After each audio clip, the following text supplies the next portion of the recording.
안녕하십니까. 한동대학교의 이국은 교수입니다. 획기적인 신재생 에너지 시설로 크게 조명을 받았던 SRF 시설이 심각한 갈등에 휩싸여 있는 중입니다. 고형 폐기물 열병합 발전소라고도 하고 생활 폐기물 에너지화 시설이라고도 하고 그냥 줄여서 SRF 발전소라고도 하고 SRF 소각장 이렇게 부르기도 합니다. 이 다양한 이름만큼이나 논란도 아주 다양하게 벌어지고 있고 갈등이 점점 깊어지는 중입니다. 오늘 시사토론에서는 이 SRF 시설을 두고 벌어지는 여러 가지 갈등의 실체가 무엇인지 그리고 해결할 수 있는 방법은 무엇인지 전문가들을 모시고 함께 토론을 해보도록 하겠습니다. 오늘 나와주신 패널 세 분을 소개해 드리겠습니다. 먼저 이재춘 포항시 정책특보 나오셨습니다. 네, 시청자 여러분 안녕하십니까? 안녕하십니까? 이재도 경북도의원 나오셨습니다. 네, 반갑습니다. 권세윤 포스텍 환경공학부 교수님 자리하셨습니다. 안녕하십니까? 네, 안녕하세요. 네, 먼저 SRF 시설을 둘러싸고 그동안 저희가 좀 보도했던 뉴스 영상이 있습니다. 이것을 함께 보시고 그 뒤에 본격적인 토론을 시작하도록 하겠습니다. 포항시 오천읍과 제철, 청림동 주민들은 10년 만인 올해 완공된 생활쓰레기 자원화 시설의 가동 중단을 요구하고 있습니다. 포항공항의 비행 고도에 걸려 소각로 굴뚝이 전국 어디에도 없는 34m에 불과해 소각 연기가 주거지로 되돌아오지 않느냐는 우려 때문입니다. 주민 대표와 사업자, 대학 교수 등 25명으로 구성된 민관협의회는 주민 요구를 기술적으로 증명할 방법을 찾고 있습니다. 방법은 크게 세 가지. 드론에 열화상 카메라를 장착해 굴뚝에서 배출된 가스가 어디까지 올라가는지 측정하는 방법과 옵티컬 게스 이메이징이라는 특수 카메라로 굴뚝의 이산화탄소를 측정하는 방법, 그리고 굴뚝에 색소를 투입해 직접 눈으로 확인하자는 안입니다. 하지만 색소 측정 방법은 색소 입자가 가스보다 무거워 정확도가 떨어집니다. 신뢰성을 담보하지 못하는 만큼 각자 유리한 데이터만 인용할 수 없다고 못 박았습니다. 오늘 회의에서는 두 가지 다를 해보고 이제 어느 방법이 옳은가를 보고 다음에 다시 또 계속 반복해서 여러 가지 경우를 시나리오를 만들어 보자. 그 정도로 결론을 내렸습니다. 주민들은 그러나 전문가의 실험실 분석이 아닌 눈으로 직접 확인해야 믿겠다는 입장입니다. 주민들이 가장 신뢰할 수 있는 방법은 뭐냐면은 이 눈으로 육안으로 볼 수 있어야 신뢰성이 담보된다. 네, 이 SRF 시설은 한마디로 생활 쓰레기를 신재생 연료로 다시 사용한다 이런 취지로 나온 그 정책입니다. 정부가 상당히 야심차게 내놓은 쓰레기 자원화 정책의 한 줄기라고 볼 수 있겠습니다. 쓰레기를 태워서 에너지를 만든다는 게 말로는 굉장히 혁신적인 아이디어로 보입니다만은 다양한 쓰레기를 또는 폐기물을 이제 태워서 문제를 풀다 보니까 그동안에도 유해성 논란이 끊이지 않았습니다. 이 포항시에서는 지난 2월 달부터 가동 중에 있는 생활 폐기물 에너지화 시설 SRF 시설을 둘러싼 갈등이 아주 깊어져서 최근에는 지역구 시의원의 주민 소환 움직임이 지금 진행되고 있는 것으로 그렇게 알려져 있습니다. 자, 왜 이렇게까지 오게 됐는지, 어쩌다가 이렇게 갈등이 깊어졌는지 오늘 그 포항시에서 특보님 나오셨으니까요. 아마 전체적인 전말을 좀 말씀을 해주시는 게 좋겠습니다. 예, 먼저 이런 사태가 벌어진 것은 정말 안타깝게 그렇게 생각을 합니다. 지역 쓰레기를 안정적으로 처리하기 위해서 반드시 필요한 시설인 생활 폐기물 에너지화 시설의 운영과 관련해서 이 환경 문제가 해당 지역의 시의원을 주민 소환까지 하는 이런 문제로 비화되어서 주민들 간에는 갈등이 발생하고 지역 간의 분열로 비춰지는 이런 면 때문에 지역의 많은 역량 있는 지도자들이나 언론에서는 염려를 하고 있습니다. 또 앞으로 투표 운동 과정 등으로 인해서 지역이 많이 시끄러워질 것을 걱정을 하는 그런 시민들이 많은 것이 실정입니다. 이 문제의 본질을 이해를 돕기 위해서 시민 여러분들께 호동, 지금 행정구역으로는 제철동입니다마는 이 쓰레기 매립장이 설치된 배경을 잠깐 설명을 드리겠습니다. 포스코가 우리 지역에 뿌리를 내린 지가 50년이 넘었습니다.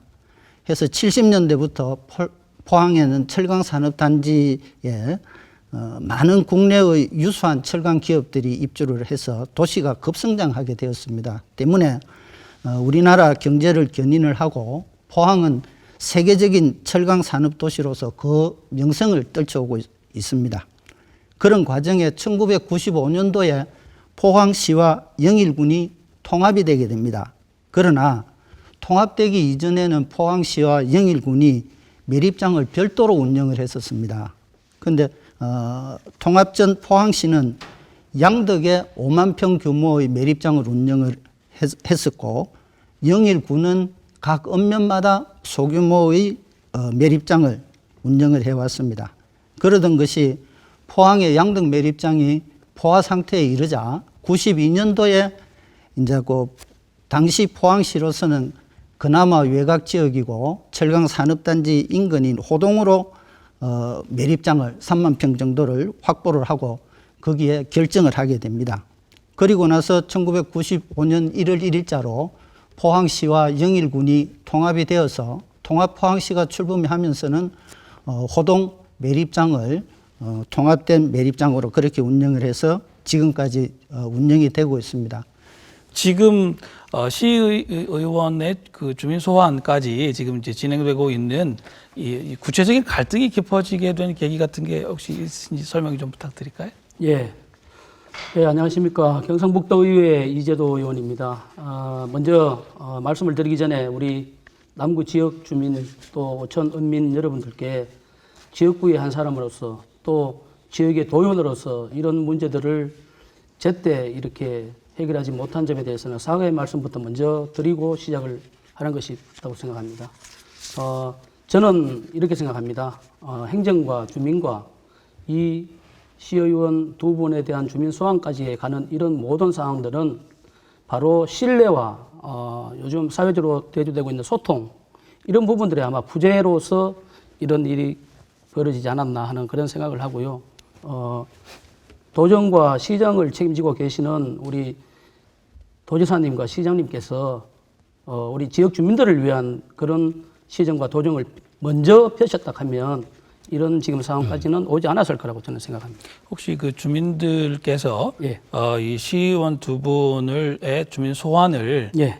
추진하는 그 어떤 가장 구체적인 좀 이유랄까요? 예. 내세우고 있는 이유가 있다면 어떻게 요약하실 수 있을까요? 저는 오천읍 주민으로서 어떠한 그 우리 시의원과 저도 마찬가지입니다만은 지역 주민의 대표로서 이렇게 우리 지역을 위해서 일을 시키고 또 이 지역에 대한 현안을 풀어달라는 대표의 어떤 성격을 띄었기 때문에 지역의 옳고 그런 행동을 떠나서 우리 지역 주민들의 소리는 한 번쯤 기울여 주셨으면 하는 그런 안타까움은 가지고 있습니다. 네, 알겠습니다. 예, 좀 저희들이 그 전체적인 맥락을 지금 어느 정도 살펴보았고요.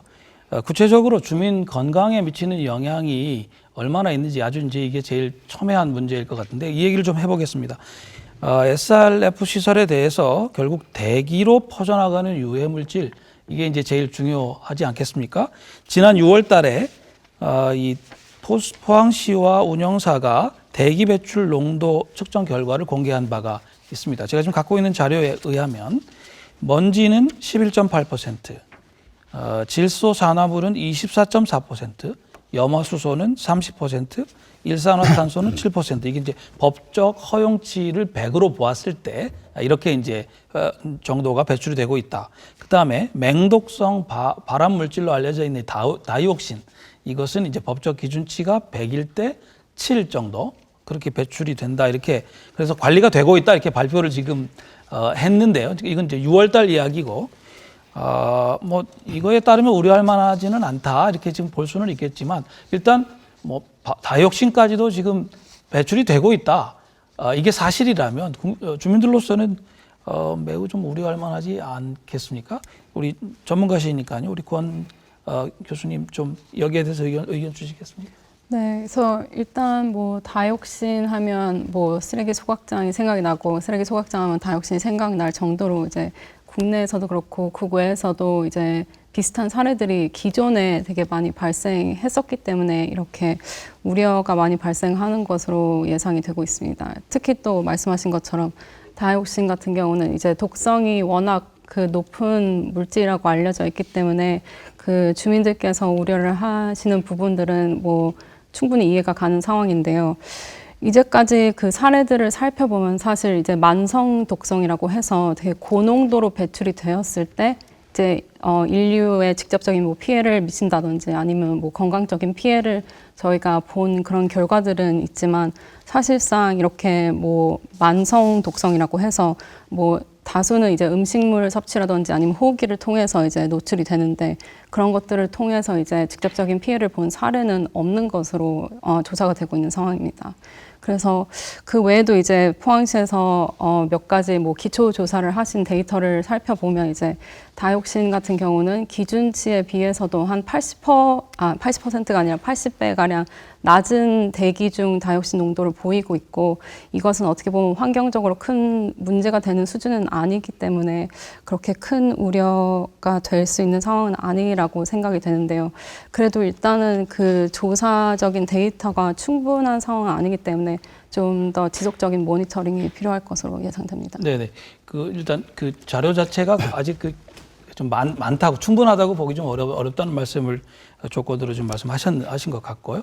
그렇지만 그 실제로 그 지역에 살고 계시는 주민들이 느끼는 뭐랄까 이제 체감 위험도랄까요? 이런 게 있지 않겠습니까? 예. 그 지역구를 대표하시니까 아마 말씀이 많으실 것 같은데. 예, 방금 그 전문가이신 우리 교수님께서 말씀을 하셨지만 수치상으로 나오는 이런 모든 데이터상의 결과를 보면 적정치의 어떤 그 지금 현재 모든 양들이 나오기 때문에 우리 지역민들이 조금은 이해가 안 되더라도 우리가 국가가 하는 일이나 지방자치가 하는 일에 우리가 수긍을 할 필요도 있습니다. 그렇지만 지금 오천 지역은 SLF 시설이 다른 지역도 많이 있는데 지금 그 눈에 보이지 않는 다이옥신 이런 부분들도 극히 미량으로 나오지만 그것이 장기간 그 인근에 거주하고 계시는 지역민들 입장이라면 분명히 어딘가 모르게 시간을 두고 그 영향이 있다고 생각합니다.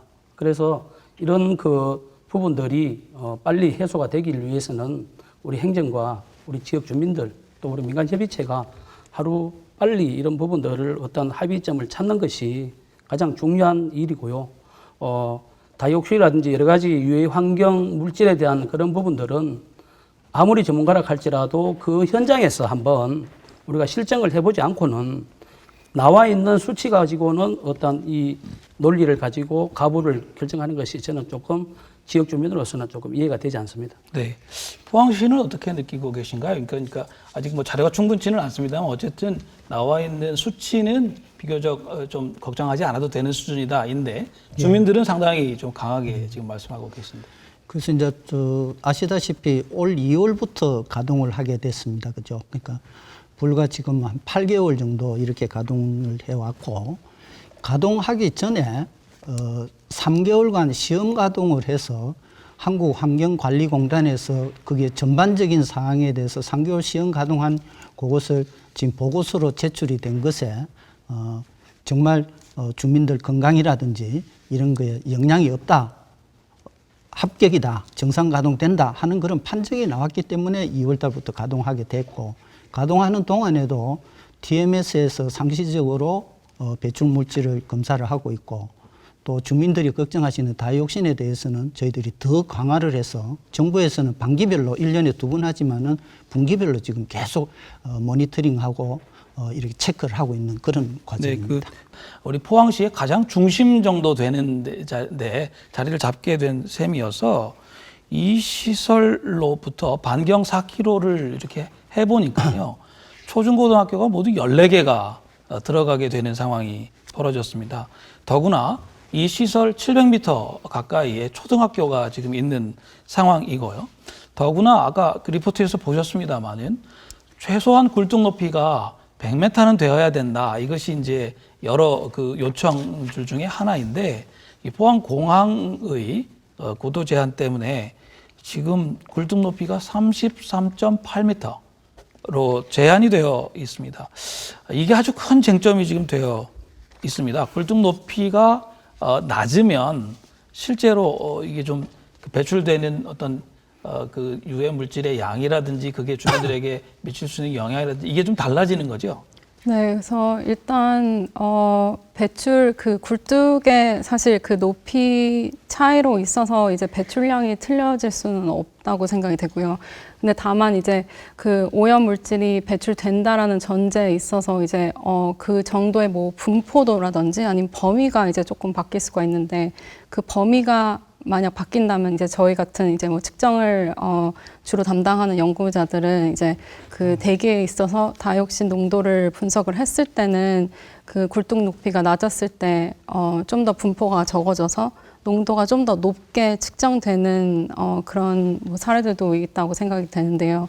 일단 아까 말씀드린 것처럼 그 모니터링 데이터에 의하면 사실 그렇게 높은 값이 아니기 때문에 이게 어느 정도 굴뚝 그 높이를 통해서 분포도가 정말 많이 줄었는지 감소했는지에 관련된 것은 뭐 추가적인 모델링을 통해서 좀 더 확인을 해봐야 되는 상황인데 일단 제가 또 말씀드리고 싶은 건 이제 굴뚝 높이에 관련된 그런 뭐 의문점이라든지 문제가 많이 제기되고 있지만 실질적으로 다이옥신이라고 하면 이제 높이보다는 굴뚝 안에 있는 그 온도 유지가 더 중요한 것으로 알려져 있습니다. 그래서 다이옥신이 뭐 이런 다양한 폐기물에 직접적으로 존재하는 것이 아니라 이제 굴뚝에서 형성이 된다고 많이 알려져 있는데요.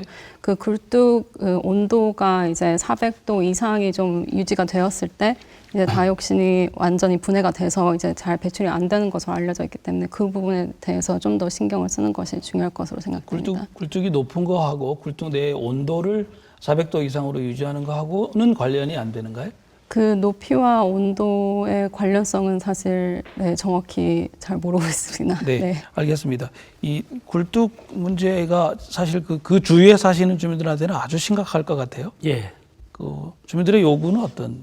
저도 이 굴뚝 높이 문제에서 제가 개인적으로도 가장 많이 지금 그 지역 주민들과 똑같이 우려를 표명하고 또 불만을 제기하고 있는 부분인데 제가 도의회에 있으면서도 제가 제안을 했습니다. 지금 그 우리 굴뚝 높이 33.8m였을 때에 거리별 지역별로 해서 미치는 영향, 그리고 정상 굴뚝 높이 150m였을 때에 거리별 지역별 미치는 영향을 한번 우리가 전문 기관에다가 의뢰를 해서 실질적인 방금 우리 교수님께서 말씀하신 것처럼 어느 정도의 그 편차가 있는지도 한번 우리가 필요로 하고 해서 한번 용역비를 예산을 확보를 해서 얼마든지 시비와 도비를 해서 저희들이 확보를 해줄 테니까 한번 용역도 한번 빠른 시간 안에 한번 해보라 이렇게 제가 제안도 했고요.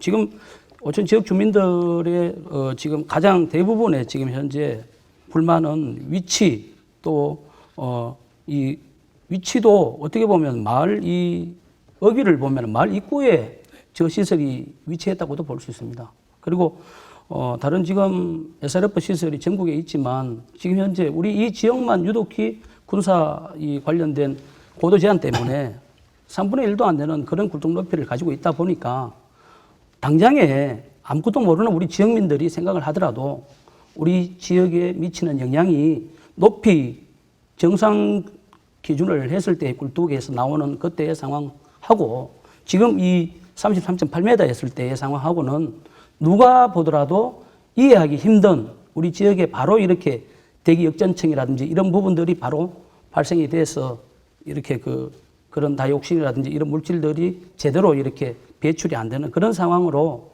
이해를 다 하고 있기 때문에 이 굴뚝 높이만큼은 빠른 시간 안에 어떤 방법이라든지 해결이 반드시 돼야 된다고 저는 생각합니다. 네, 이제 굴뚝 높이가 제한된 이유가 딴 게 아니라 포항 공항의 안전 문제라면 그 굴뚝 높이를 높이는 방법 말고 혹시 다른 그 보완하는 방법이 있지는 않은지요? 그래서 이 굴뚝 높이에 대해서 정확한 이게 저 규정이라든지 이런 거를 아셔야 됩니다. 아시고 주장을 하시고 해야 되는데 지금 굴뚝 높이에 대한 뭐 100m, 150m라고 하시는데 여기에 대한 법적인 기준은 없습니다. 없고 단지 우리 그 대기환경보전법에 보면 석탄을 사용할 경우에는 꿀뚝을 100m 이상 하도록 그렇게 되어 있습니다. 단 그것도 예외 규정은 있습니다만 그것은 말하지 않겠습니다. 그리고 여기 SRF와 같이 기타 고체 연료를 사용할 때에는 수도권에는 20m 이상을 꿀뚝 높이를 하도록 법제화되어 있고 기타 지역에는 꿀뚝 높이에 대한 법적인 제한이 하나도 없습니다. 그런데 왜 100m 하고 150m가 법적인 기준인 것처럼 이렇게 시민들한테 인식되었는지는 정말 참 안타깝게 생각을 하고 꿀뚝 높이는 지금 말씀하신 대로 우리가 군사기지보호법에 따라서 여기에 우리가 항공 제한 6구역에 해당이 됩니다. 6구역에 해당이 되기 때문에 5구역에 해당이 됩니다. 5구역에 해당이 되기 때문에 높이를 66m까지 할 수가 있습니다. 네. 66m까지 할 수가 있는데 왜 그러면 34m냐? 그러면 해수면에서부터 GL이 32m가 올라왔기 때문에 높이는 34m밖에 할 수가 없는 그런 입장이기 때문에 이제 국방부하고 협의해서 높이를 그렇게 하도록 했고 꿀뚝 높이를 결정하는 것은 이런 법적인 기준보다도 그 꿀뚝이 설치되는 그 입지 여건이라든지 대기 환경, 기상 여건에 따라서 거기에 또 플러스 이 안에 시설의 설비를 어느 정도의 시설을 설비를 하느냐에 따라서 거기에 따라서 종합적으로 시뮬레이션에서 높이와 그 시설의 범위 규모가 결정이 된다 이래 봅니다. 보기 때문에 우리 포항 같은 경우에도 여기에 대한 설계는 포항시에서 한 것이 아니고 전문기관인 한국환경관리공단에 우리가 위탁을 해서 설계를 하고 감리하고 시공까지 감독을 다 했습니다. 그리고 거기에 대해서 시뮬레이션은 환경부의 환경영향평가를 거쳐서 승인을 받은 사항이고 운영에 대한 것도 우리 도 의원님 계시지만은 운영 승인도 경상북도지사의 승인을 받아서 이걸 운영을 가동을 하게 된 것이거든요. 된 것이기 때문에 꿀뚝 높이에 대해서 이게 100m가 법적 기준인 것처럼 150m가 꼭 되어야 되는 것처럼 이렇게 시민들한테 알려졌는 것은 그것은 바로 밝히 드려야 될 것이다 이렇게 생각을 하고 그것을 조금이나 더 완화하기 위해서 시민들이 걱정하시는 부분에 대해서 여러 가지 걱정을 하는 것은 우리 이재도 의원님이나 아니면은 우리 시나 또 관련 또 정부와 노력을 해서 더 나은 방법이 있다라고 하면 네. 충분히 저도 노력하겠습니다. 지금 그 33.8m 예. 그것이 이제 현재의 법에 어긋난 것이 아니다. 지금 특보님 그 말씀이신데요. 예. 제가 여쭙던 것은 그렇더라도 예.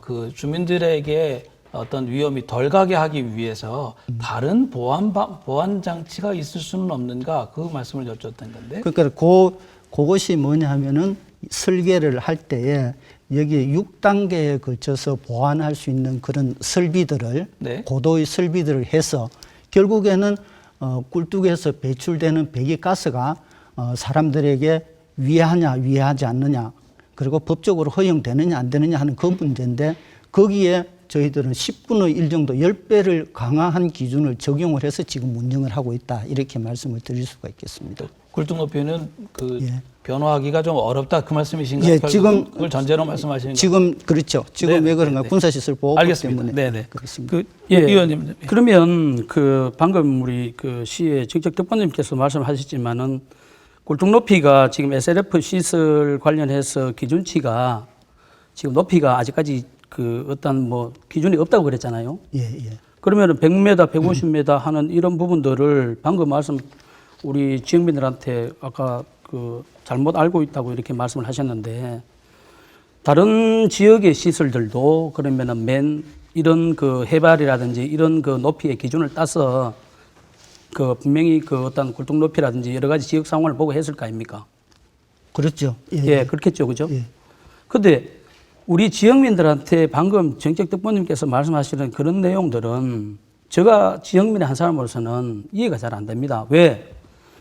100m를 하든지 150m를 하든지 간에 이 굴뚝 높이라고 하는 것은 우리가 당장에 생각할 때는 낮은 것보다는 높은 게 오히려 우리 그 밑에 살고 있는 지역민들이 그 위에의 어떤 상황으로 인해서 그 밑에 영향이 조금 적게 간다는 생각은 물론 기본적으로 할 수도 있습니다. 있는데 지금 현재 100m든지 150m든지 이런 기준조차도 그러면 포항 시민들이나 우리 지역민들한테 SRF 기준이 얼마나 하는 이런 그 기준치에 대한 그런 굴뚝 높이 그런 기준도 지금 현재 홍보가 안 됐기 때문에 소통이 안 됐기 때문에 지금 현재 그러면 우리 지역민들이나 저나 그러면 이 시설이 굴뚝이 가장 문제인 것 같다. 이렇게 그러면 얘기를 했다고 생각하십니까? 그 이야기를 시가 한 것이 아니고 예. 굴뚝 높이라는 것이 지금 34m가 되게 된 것은 그 항공 5구역이기 때문에 66m밖에 할 수가 없으니까 그렇게 된 것이고 예. 이 100m다 150m다라고 이야기하는 것은 법규에 맞지 않는 이야기다. 그렇게 강제되어 있는 것이 아니다. 그 법규에 말씀을 맞지 않는 드립니다. 얘기를 하면은 그러면 지금 우리 정적 특보님이 오늘 이 시사 프로에 나오시기 전까지 모든 정보를 가지고 와셨을 거 아닙니까? 예. 타 지역에 그러면 지금 SRF 시설에 관련돼서 있는 굴뚝 높이도 어느 정도는 평균치를 가지고 안 나오셨습니까? 지금 우리나라의 굴뚝을요 다 조사를 하고 발표된 것이 예. 있습니다. 예. 있는데 굴뚝 높이가 거의가 80% 이상이 지금 50m 이하짜리가 있습니다. 그건 자료를 제가 드릴 수 있습니다. 드릴 수가 있습니다. 예. 지금 하시는 말씀들이 결국은 굴뚝에 관해서 어떤 정해져 있는 그 규제가 지금 존재하지는 않는다 그 말씀하시는 것 같고요. 그런데 이제 다른 지역과 마찬가지로 예. 포항시에서도 이게 군사 그 시설과 관련된 제한이 없다면 그 100m든 150m든 이제 하실 수 또 있었을 것 같아요.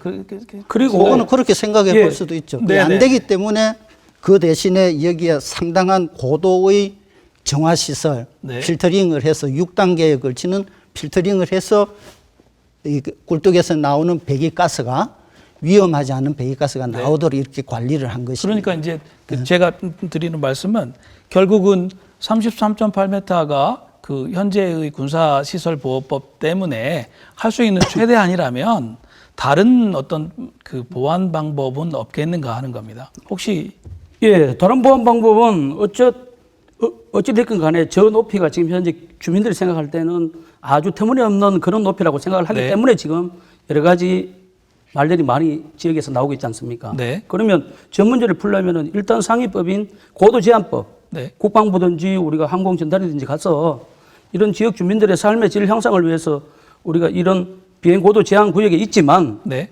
어떠한 우리 굴뚝 높이를 제 기준에 네. 또 해서 보완을 해서 올리든지 네. 아니면 지금 좀 전에 우리 정책 특보님 말씀하셨는데 시에서 그런 논리를 갖고 있다면 왜 그러면 앞전에 우리 오천 지역 주민들이나 남구 지역 주민들이 그 부분을 가지고 얘기를 했을 때 밑에 어떤 인공적인 압력을 이용해서 송풍 기능을 해서 쏴 올려 가지고 굴뚝 높이가 제대 기준이 안 되기 때문에 그 기준 높이만큼 올려서 그거를 배출하겠다 하는 이런 360을 그렇게 한다고 분명히 시에서도 얘기를 하셨고요. 네. 그다음에 운영사인 저기 지금 현재 운영사에서도 시뮬레이션 실험을 통해서 이거는 얼마든지 자기가 기준으로 지금 다른 지역에 있는 그런 시설들의 만큼의 그 기준으로 해서 우리가 운영을 앞으로 할 것이다 하고 호언장담했습니다. 네. 네. 그러면 민간협의체를 구성해서 지금 현재 이런 상황을 진행해 오고 있는데 방금 지금 정책특보님 말씀은 굴뚝 높이라는 기준이 이제는 정책특보님 말씀을 빌리자면 모든 기준이 다 사라졌어요. 네. 아니, 안 그렇습니까? 아니 의원님 그런 네네. 말씀이 아니시고요. 그런 말씀. 아니 그런 말씀이 맞죠. 100m인지 150m인지 기준이 없다는데 아니, 그러면 굴뚝 높이에 어느 대한 게 기준입니까 그러면? 굴뚝 높이에 대한 물리적인 기준이 없다 이 말씀입니다. 네. 굴뚝 높이. 그 점은 지금 저희가 확인하기 좀 어려우니까. 네, 그거는 지금이라도 법규를 확인을 해보시면 될 문제 아닙니까? 네. 여기서 논란하실 예, 필요가 그러니까 없는 논란은 없는데 예. 지금 지역 주민들이 요구하고 있는 저 가장 굴뚝 높이 저것으로 인해서 나오는 다이옥시라든지 이런 부분들을 가지고 지금 현재 말씀을 하고 있지만은 가장 지금 눈으로 봐서 지금 네. 기준에 안 맞는 굴뚝 높이가 제일 먼저 지금 현재 이 스트레스로 와 있단 말입니다. 지역민들한테. 알겠습니다. 예. 이 정도 하시죠. 예. 그 우리 전문가 계신데 제가 한번 여쭤보시죠. 예. 말씀하십시오. 네, 간략하게 이제 그 굴뚝 높이가 정말 시각적으로 큰 문제가 되는 건 사실인 것 같습니다. 이제 심리적으로도 그렇고 이제 시각적으로도 사실 뭐 주민들께서는 엄청나게 많은 우려가 있으실 것으로 이제 예상이 되고 있는데요. 일단 시각적인 것도 중요하지만 또 정말 중요한 건 그 안에서 얼마만큼의 오염물질이 나오는지를 저희가 이제 정밀 조사를 통해서 좀 더 확실적인 그런 데이터를 보충을 해서 이제 그 이후에 정말 굴뚝이 높아져야 되는지 아니면 그렇지 않아도 되는지를 좀 판별하는 것도 1차적인 문제라고 생각이 됩니다. 네, 알겠습니다. 이 지금 굴뚝 높이 문제가 지금 권 교수님 말씀하신 것처럼 어떤 주민들에게 주는 여러 가지 좀 의미가 있는 것 같습니다. 이제 포항시에서도 만약에 그거 관련된 이제 법적인 어떤 제한이 지금 알려진 것과 달리 있는 거라면 빨리 좀 알리시는 게 좋을 것 같고요.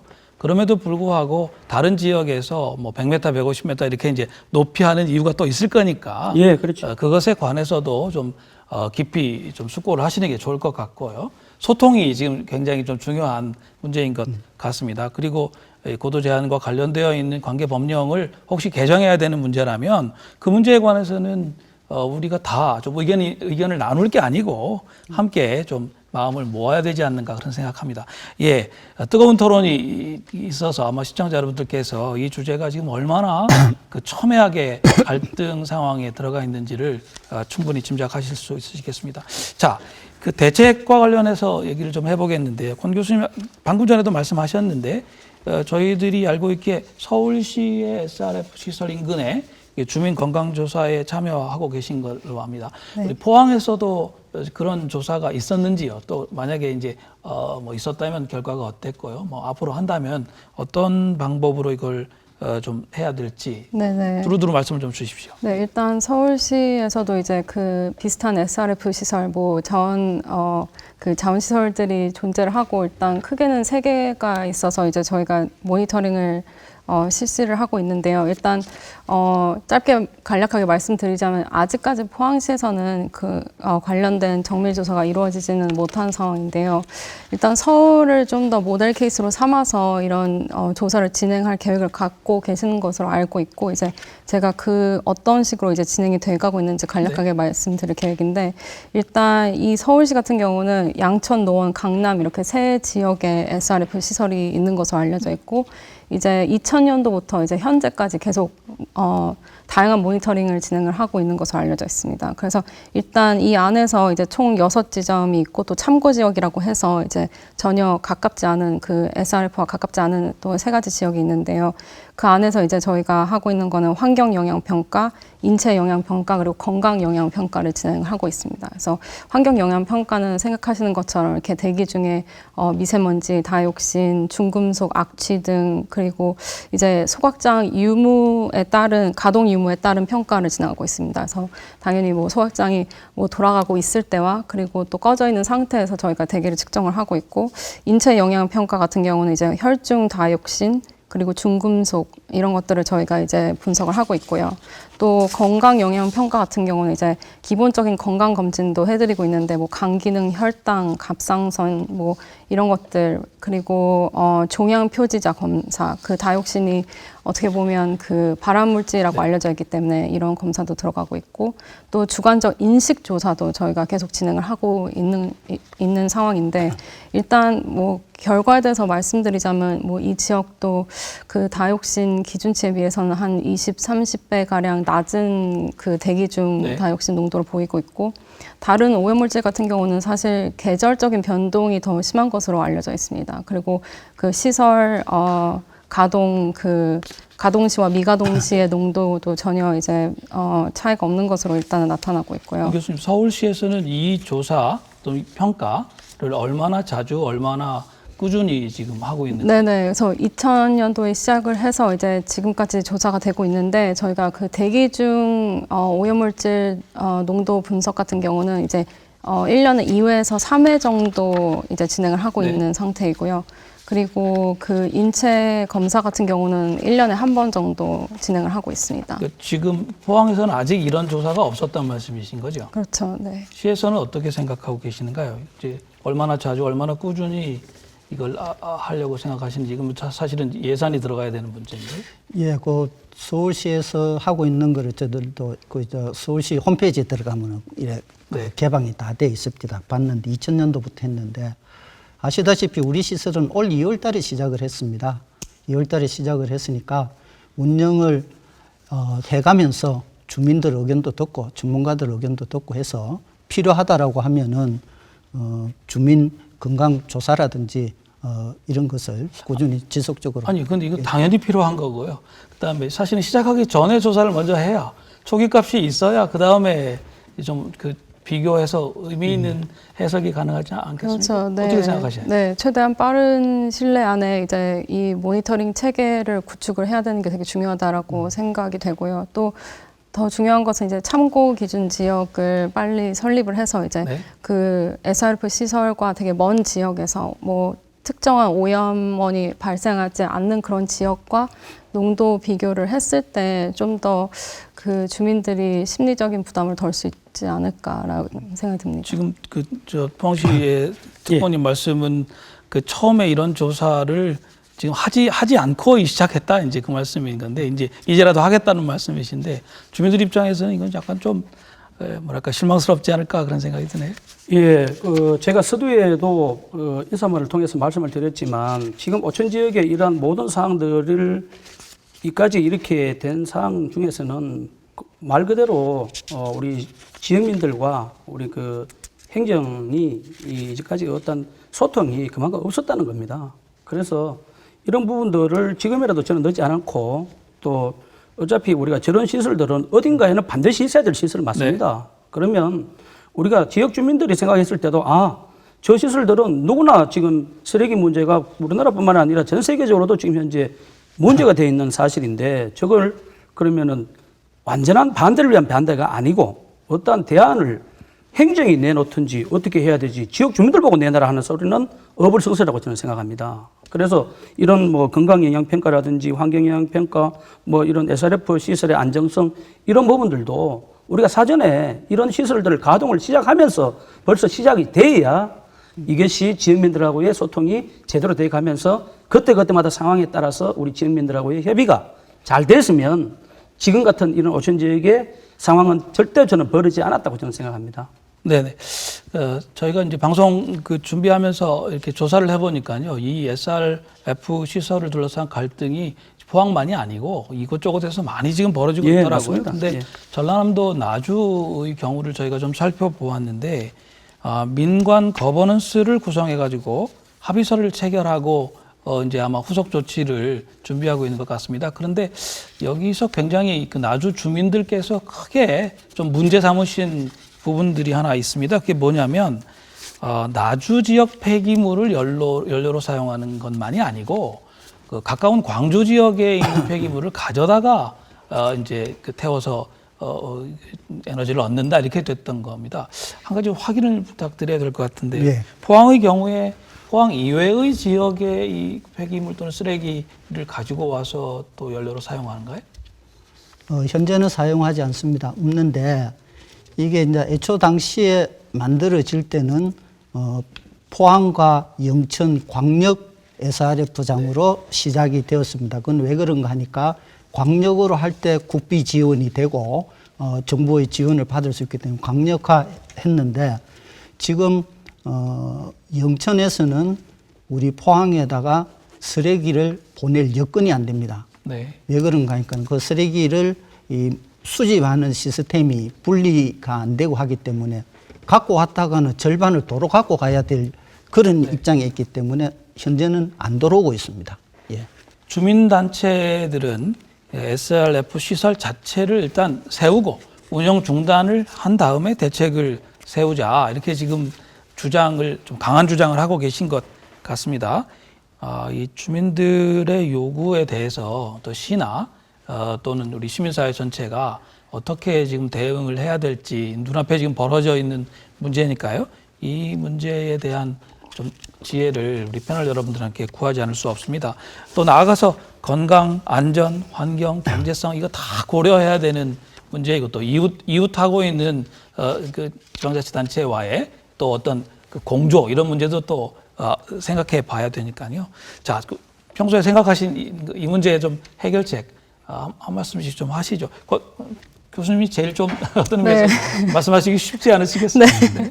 일단 저는 뭐 환경 사회적인 측면에 있어서는 이렇게 주민분들께서 계속 유해성에 대한 우려를 하시는 부분들이 또 제가 보기에는 되게 중요한 역할이 되지 않을까라는 생각이 들어요. 그래서 일단 모든 환경 문제들도 그렇듯이 이제 저희가 같은 실수를 되풀이하지 않기 위해서는 이런 시민들의 또 목소리 되게 중요하다고 생각이 되거든요. 그래서 이런 부분들이 이제 걱정을 많이 하시는 부분들을 이제 저희가 다 이해를 하고 그런 것들을 이제 저희 연구자 측면에 있어서는 뭐 정말 직접적인 실질적인 데이터를 통해서 그런 문제점들을 조금이나 더 이제 해소시켜 드릴 수 있는 것들을 저희가 구축을 하고 싶은데 일단 저희는 서울시가 대표적인 모델 케이스라고 생각이 돼서 이렇게 뭐 대기 중에 있는 오염물질 분석뿐만 아니라 정말 주민들 건강 영향이라든지 아니면 인체 영향 평가를 좀 집중적으로 조사를 하고